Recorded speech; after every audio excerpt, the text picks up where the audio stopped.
আছে। এইটা হলো শুধু কাগজের একটা ফাঁক পুকুর, এই ফাঁক পুকুরে উনি সব প্রিভিলেজ দিতে পারেন না, কোর্ট প্রোটেকশন লস না ব্যক্তিগত স্ট্যাটাস কোড।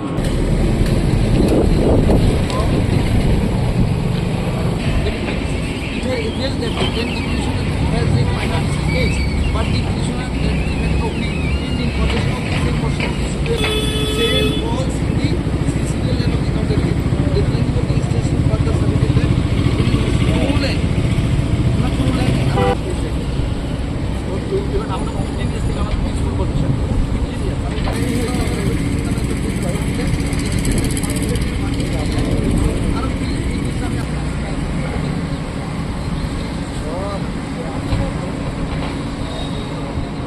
এই জায়গাটা আমার কিনা জায়গা, আমার নামে নামজারিও হয়েছে, আমার নামে ক্ষতিজ্ঞানও ইস্যু হয়েছে এবং আমি টাইম টু টাইম ট্যাক্সও দিতেছি।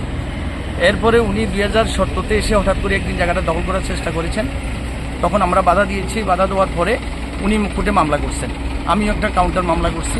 মামলাটাতে কোর্ট একটা টেরাস অর্ডার জারি করছেন, কইছে যে যতক্ষণ মামলাটা সেটেল না হবে এরকম কোনো পার্টি ঢুকতে পারবে না।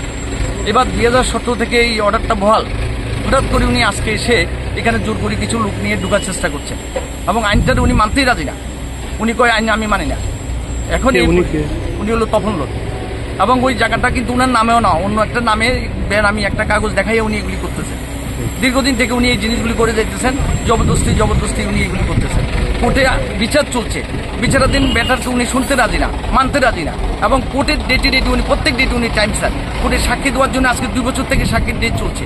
উনি কোনো ডেটে সাক্ষী প্রডিউস করেন না। উনি চান যে আইনের বাদ দিয়ে জবরদস্তি জায়গাটা দখল করতে। এটা তো করতে দেওয়া যাবে না, আইন তো নিজে হাতে নেওয়া যায় না, আইনটা আইনের মধ্যেই চলে। এই হলো আমার বক্তব্য। এখন আপনি কি চাচ্ছেন?